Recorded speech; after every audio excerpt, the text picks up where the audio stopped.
Yeah, so that's percentage. This means, like, let's say the size of the text is 25 pixel, then according to that 25 pixel, so it's gonna make 245% of that 25 pixel and then assign that size to this box.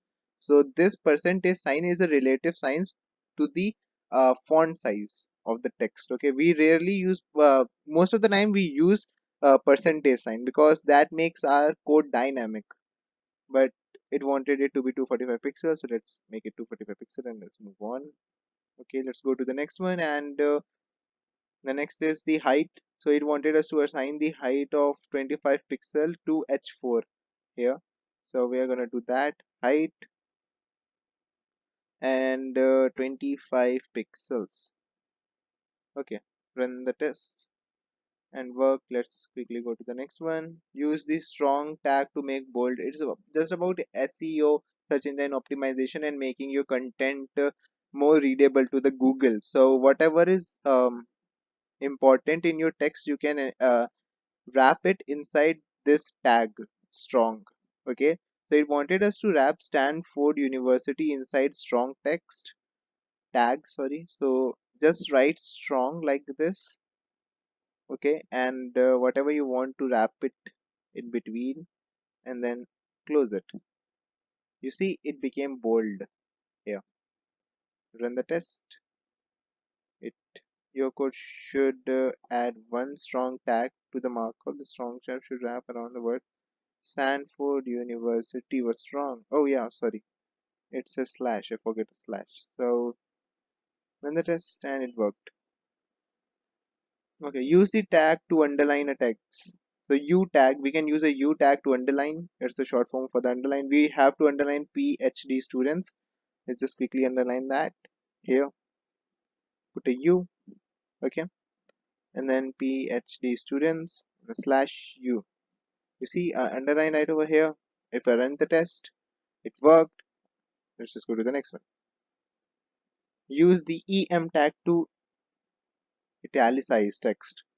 Okay, there are two ways of doing that. Either we can use font style and then italic. I'm going to show you the this how we can use this one first, the CSS one. So we have to italize we have to make this complete paragraph, this complete paragraph italic. Okay, so we can, it is enclosed in this p tag, so we can make this complete p tag italic by using this technique, font style and then italic, and you see it is italic now. Okay, that's one way of doing it. The other way of doing is to enclose this the content of this p tag inside em tag, which is for to italize.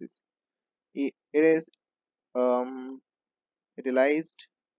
If I remove this from here, okay, you see it still works. Run the test and it worked.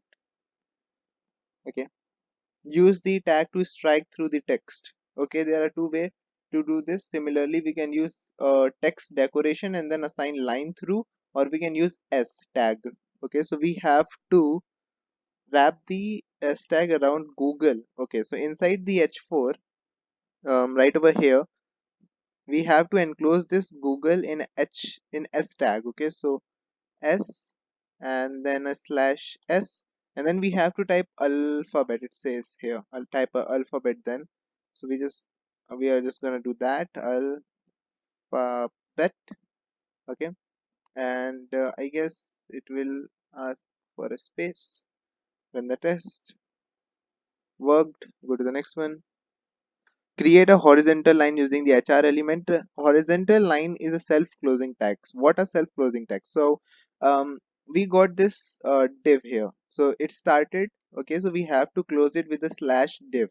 But a self-closing tag is a tag where we don't have to provide a slash and then tag name. So I'm going to show you how. So we have to provide a horizontal line after h4 here. So let's just do that, hr. So we, after this, we don't have to type slash hr like this. Okay, we don't have to do that. We can type hr, it works. But the best way of doing is to type hr and a slash like this. These are self-closing tags. The image tags are also the self-closing tags, and hr is a self-closing tag. You see this horizontal line. Let's just go to the next one and adjust the background color property of the text RGB.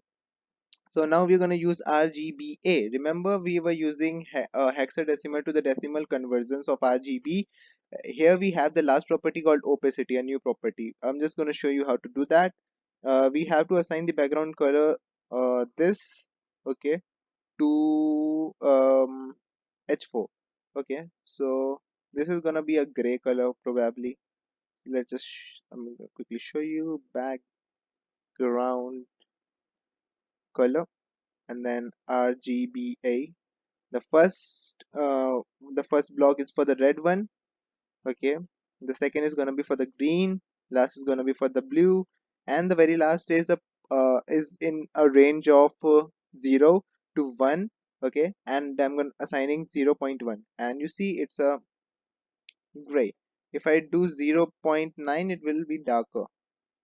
Okay, and 0.1. This if we put all the three values of RGB same, then it's always a gray color. Then the test, what happened? You should add a, oh, we have to add padding also. I didn't read that. So your code should add a padding property to H4 element and set it to 10 pixels. So we have to add a padding property here also. Let's just quickly do that. So padding, and we have to put it 10 pixels. Okay.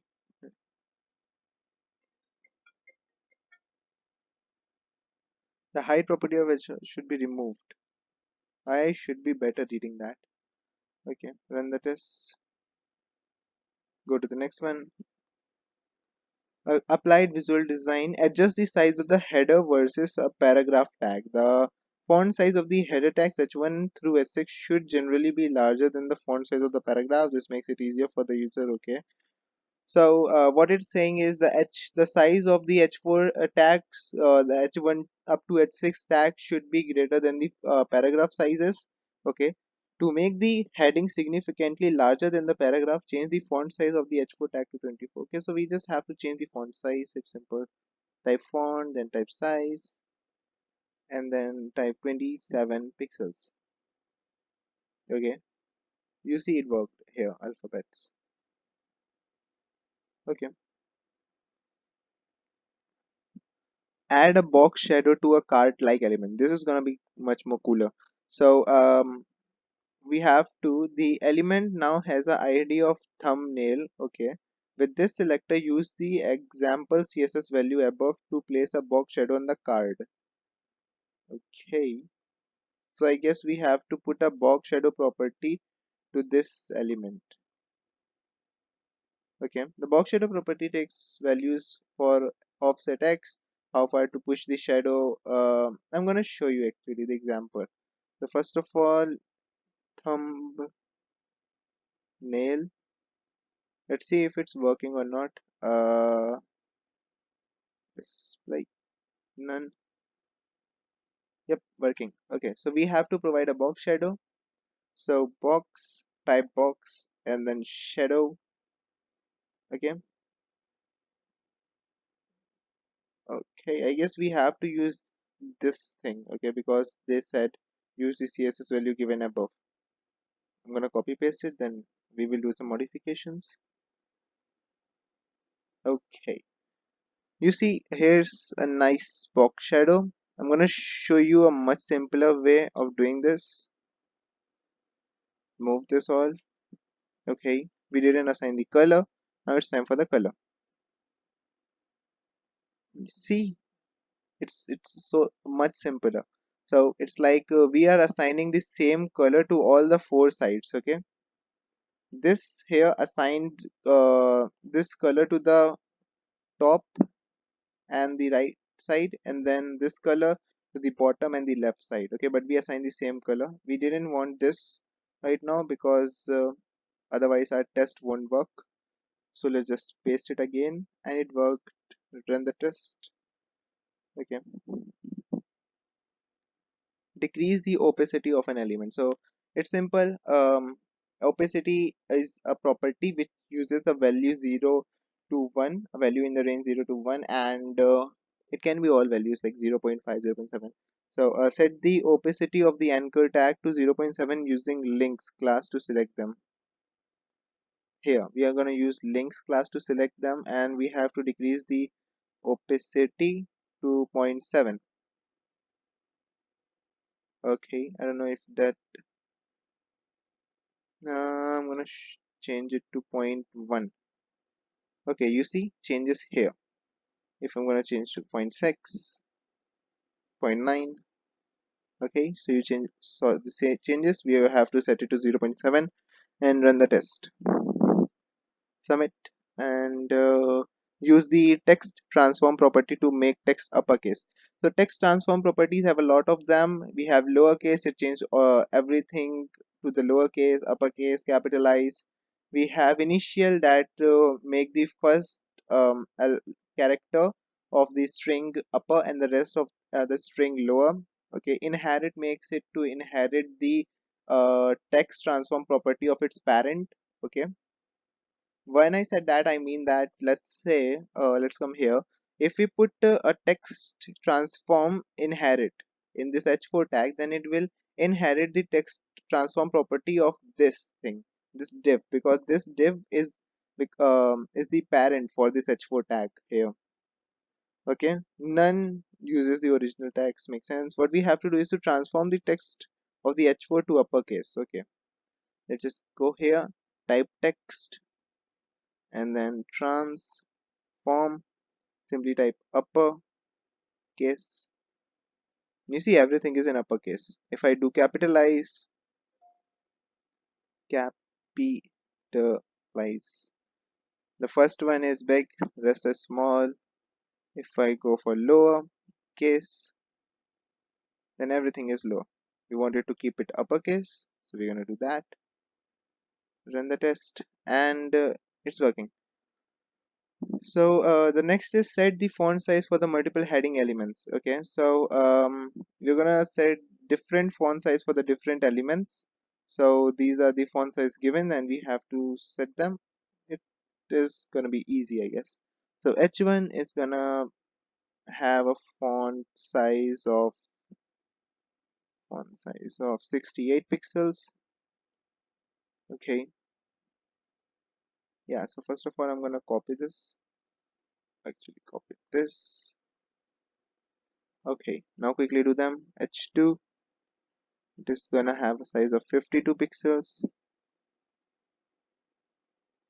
H3, H3, it's gonna have a size of 40 pixels.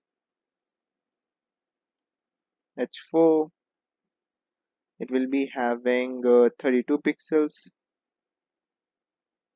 H5, it will be having 21 pixels. And H6, it will be having 14 pixels. Okay, let's run it. Worked. Set the font weight for multiple heading elements. Font weight means making it bold. Okay, so font weight is a property that sets how bold your text is going to be. So we have to make different font weights for different one. Let's just quickly copy this and go through the code. This one is gonna have a value of 800. Okay, you see it's bold. This one is gonna have a value of 600. Okay, this one is going to have a font weight of 500. This one will be having a font weight of 400. Okay, font weight of 300 and a font weight of 200.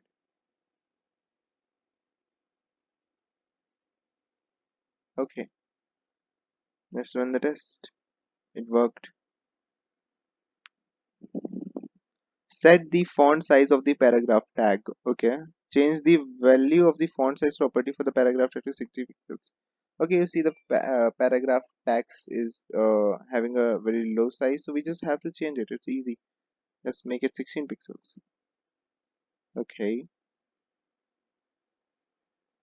that was weird. Set the line height of the paragraph. So line height makes the so let's say if I put a line height of 10 pixels, then it's gonna leave a margin of 10 pixels above and below this line, and it will work for all the lines. So all of these lines will be having a margin of 10 pixels up and 10 pixels down. So it wanted us to put the line height property for the p tag to 25 pixels. So that's what I'm gonna do. Line height to 25 pixels. You see, all of them are having a line margin of 25 pixels up, 25 pixels down. Okay. Adjust the hover state of an anchor tag. Okay, this is cool. So hover tag means like whenever we hover our mouse or cursor above this anchor tag right over here, it changes from this cursor to this hand pointing, right? So we can change that also. We just have to put a, and there's this colon here, and then the property hover. Okay, the code editor has a CSS rule to style all the A tags. Add a rule so that when the user hovers over A tag, color is blue. Okay, so it means whenever we hover over the A tag, the color should become blue. You see, the color is becoming blue. Works. We will be having more of them, I guess. Yep. Okay, so change element's relative position. Okay, what we have to do, just quickly come to this one. Change the position of the h2 to the relative and use a CSS offset to move it to 15 pixels away from the top of where it sits in the normal flow. Notice there is no impact on the position of the surrounding of h1. Okay, let's just first of all we have to change the position. So the property name is position, and we have to set a value of relative. Okay, no change right now, but now I'm gonna do what we have to do. We have to move it 15 pixels from the top. So we're gonna use margin dash top is equals to 15 pixels. Okay, your code should use a CSS offset to relatively what's wrong relatively position the h2 15 pixels away from the top of where it normally sits. Yeah, makes sense why it's not working. So wait what's wrong? Yeah, it's not working. Okay, oh, because it's a relative tag. This should work. Run the test. Yep. Okay. Nice graph. So that's a top offset, bottom offset, right offset, and left offset. The CSS offset of the top or bottom and left and right tell the browser how far to offset an item relative to where it would sit in the normal flow of the document. So that we did in the previous, we did a top and then a 15 pixels. So that made, sorry. Okay. So that made a offset of 15 pixels here. So this move 15 pixels from the top. Okay, that's what we did. Use the CSS offset to move the h2 15 pixels to the right and 10 pixels up. So we have to move it 10 pixels up. We can use two things. Either we can do this. So you see it moved up 10 pixels, okay, or and we have to move it right 15 pixels. So right 15 pixels. Okay, it means left.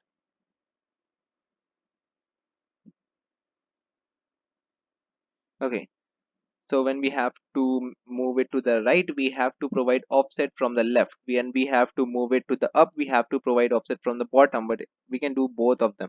If I want to move it to the right, I can do that with this. Just see, work similarly. But this won't compile, I guess. Okay, it worked.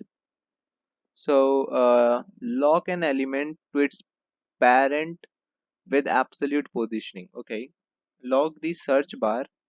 Okay, this search bar id element to the top right of its section, to the top right over here. Okay, parent, by declaring its position as absolute, give it top and right offset of 50 pixels each. Okay, let's try this. So position, then we are going to do absolute. By the way, absolute is the position, this property. So if we don't provide the position ourselves, then this is the position property that is self-contained or self-initialized. Okay, then we have to provide the top 50 pixels. Okay, and right of 50 pixels. I don't know if they want this or not. Okay, they say give it a top and right offsets of 50 pixels each. Okay, worked. Lock an element to the browser window with fixed positioning. Okay, now we are going to use the position property fixed. Okay, the navigation bar in the code is labeled with an id of navbar. This is labeled with an id navbar. Okay, and change its position to fixed and offset it 0 pixels from the top and 0 pixels from the left. Notice that the lack of impact to the h1 position hasn't been pushed. Okay, let's just try this. So first of all, we have to position it fixed. Okay, you see, when I position it fixed, okay, these things shifted. Let me show you again. Let's me comment it.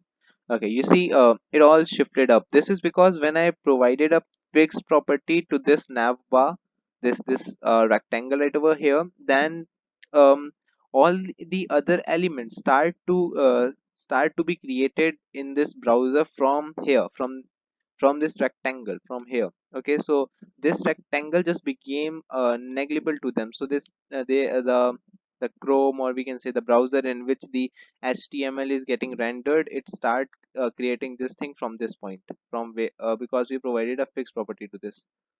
Let me uncomment it.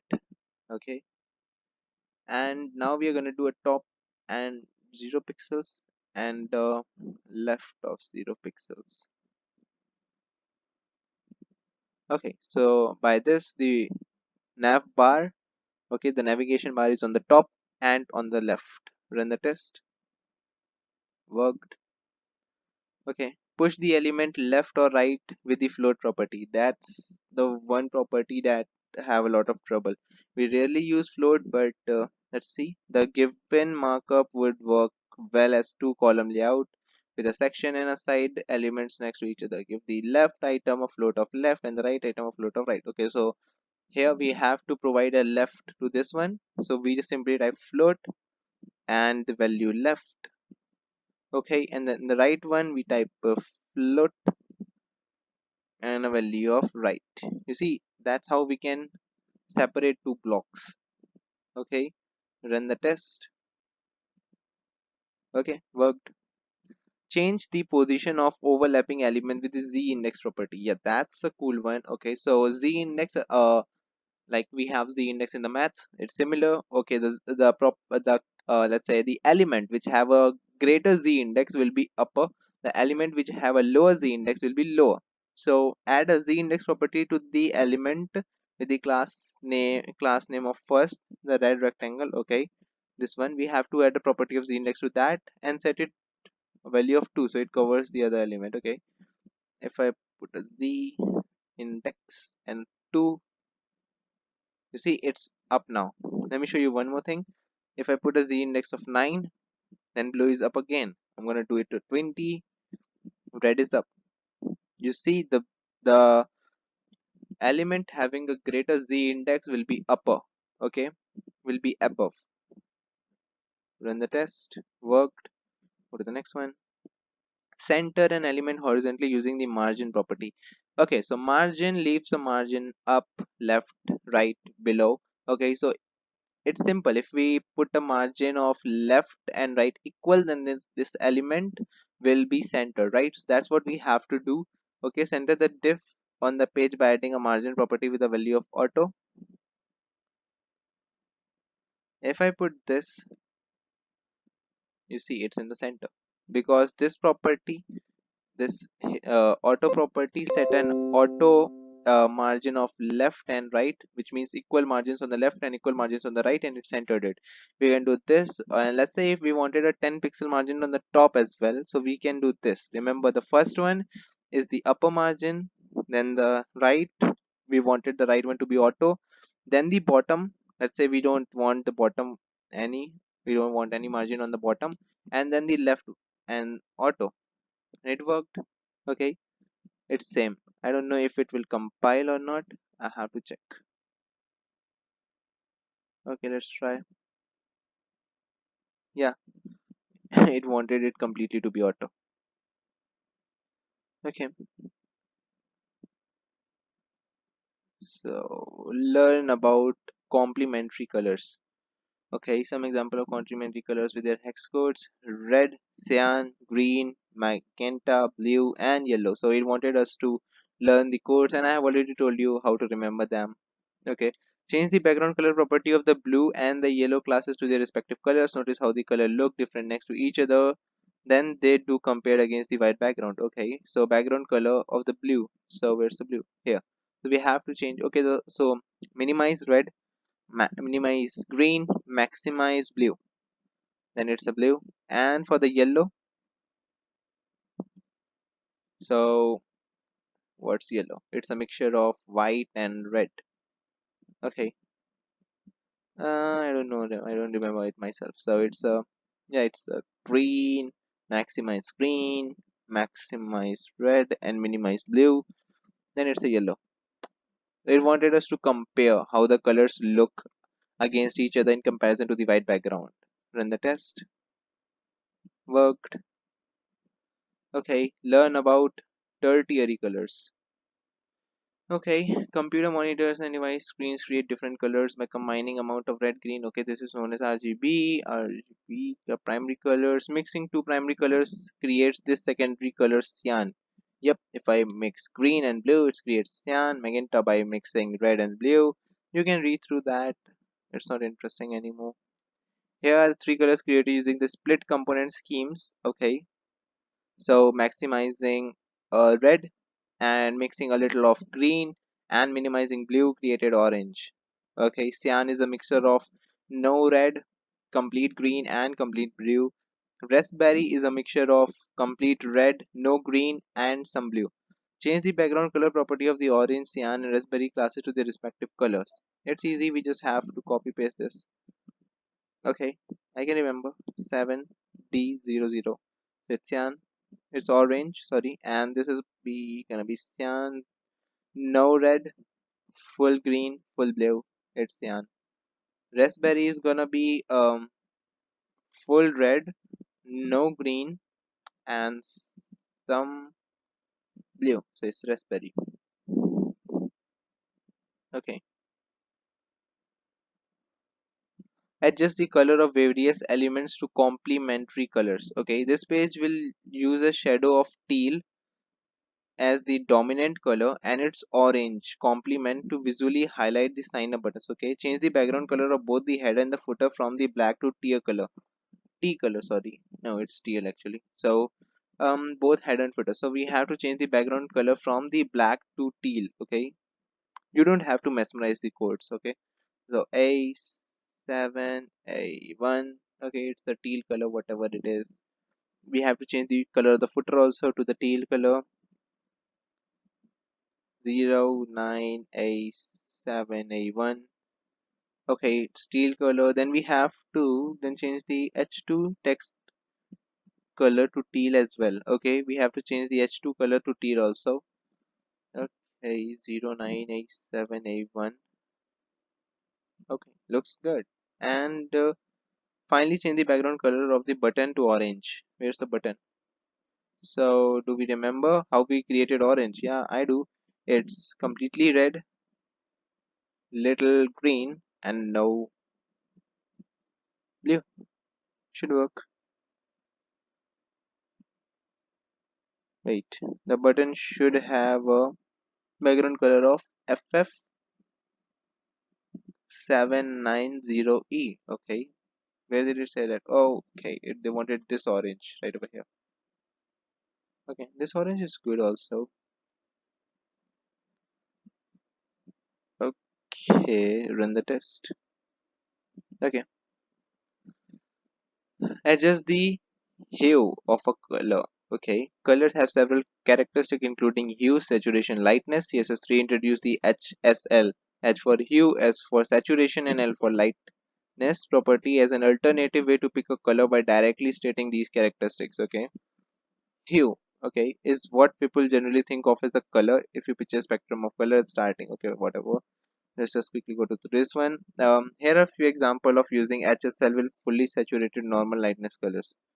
So at lightness is going to be a percentage value, okay, and saturation is going to be a percentage value, and color ranges from 0 to 300, okay, 0 to 360. That was I was thinking. So change the background color of each div element based on the class name green, cyan, or blue using HSL.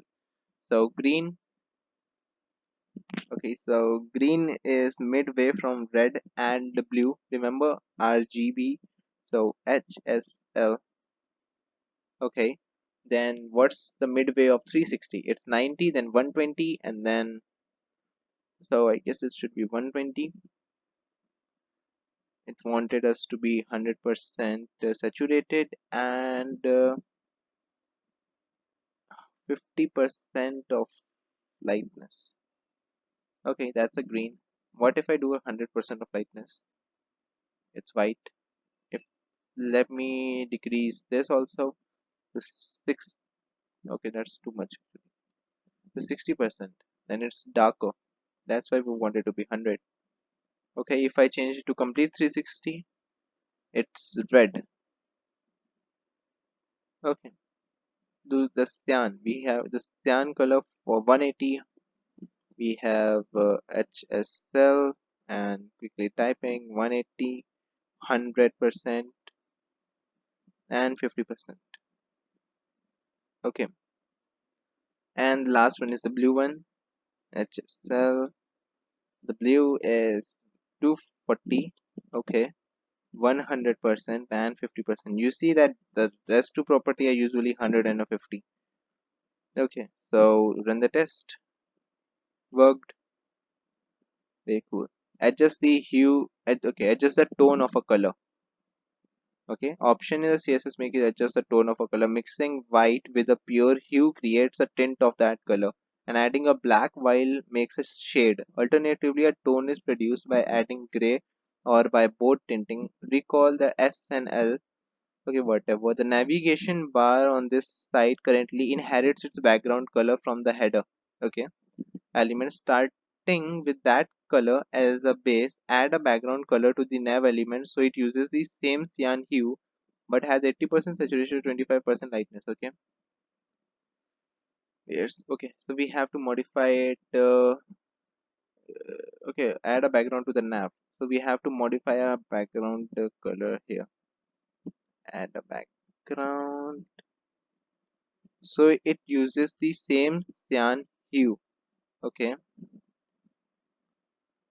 so this is gonna be 180 and 80% saturation and 25% lightness.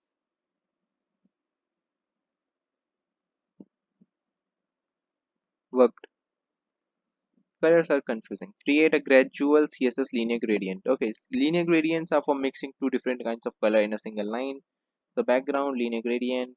Okay, so gradient direction, it is usually from top to left, right to left, top to bottom. Okay, here they are using 90-degree. People really use that. And then color 1, color 2, up to how many colors you want to gradiate. So use a linear gradient for the div elements background to set it from a direction to 35 degree to change the color from. Okay, so we have to change color. Okay, so it's simple background type background because we are going to change background and then type linear gradient. We can use this color for anything. Even if we want to change the color of our text, we can use linear gradient. It wanted us to change it for to 35 degree. Okay, and then change the color from CC F F F F F to FF CC CC, and you see this color here. Let's just run the test. Okay, the div element should have a linear gradient background with a specified direction color. What's wrong?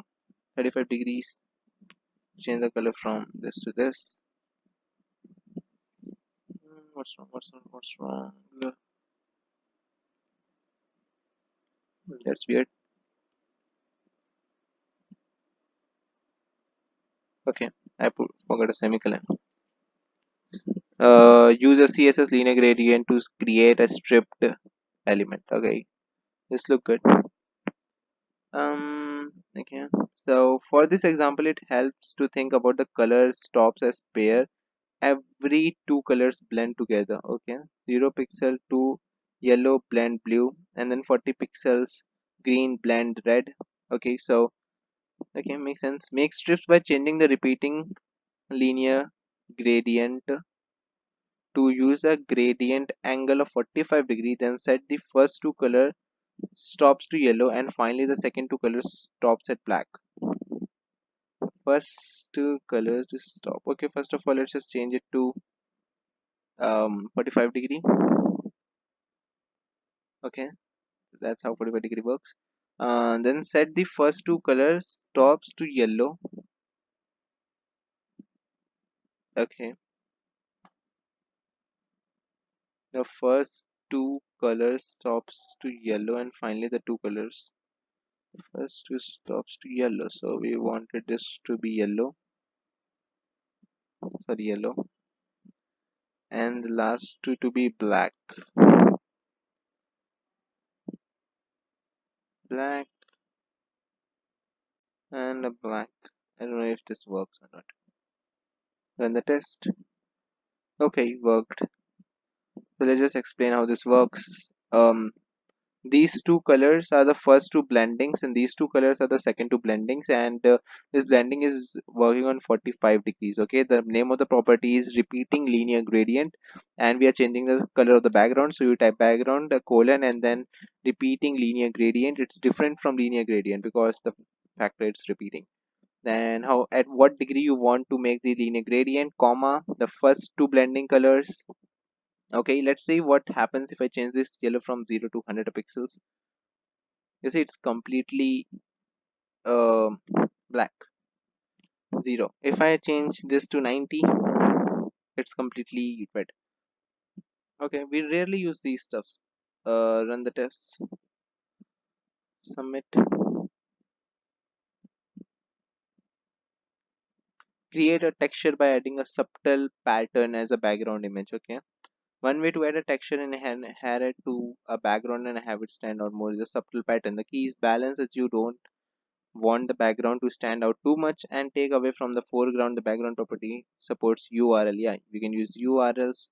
So we have to change the background. So let's type background and then type URL, and then you can provide the URL here. They provided us a background the image URL here. So just copy it and paste it over here. Okay, okay, works. Run the test.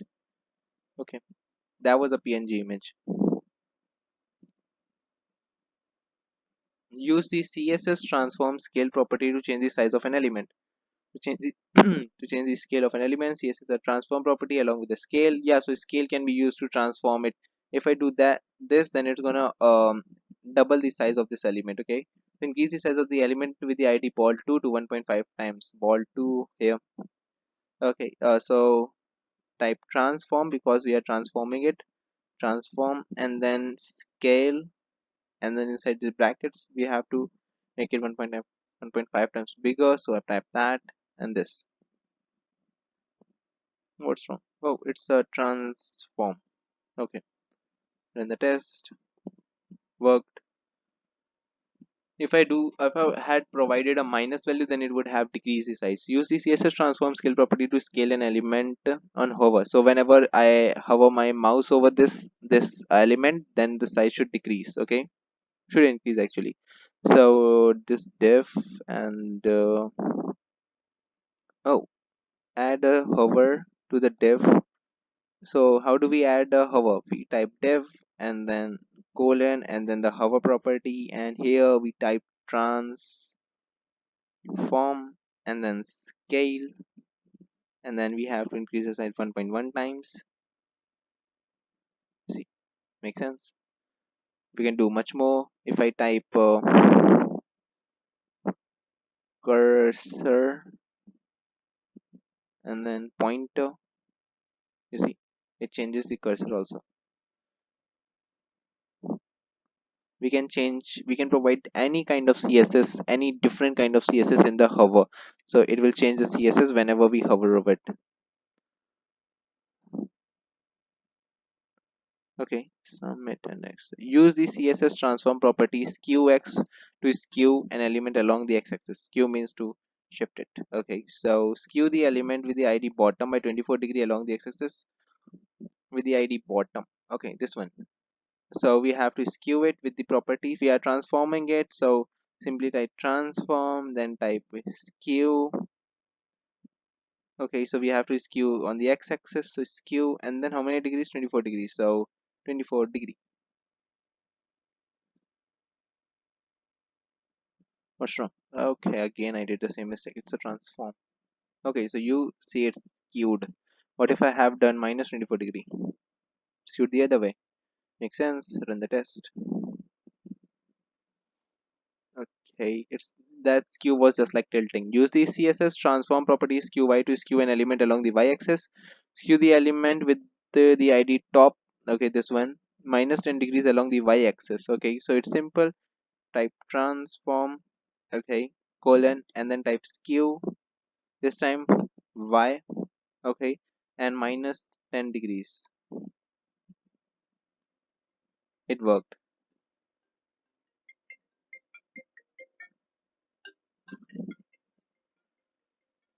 Let's just go to the next one, and let's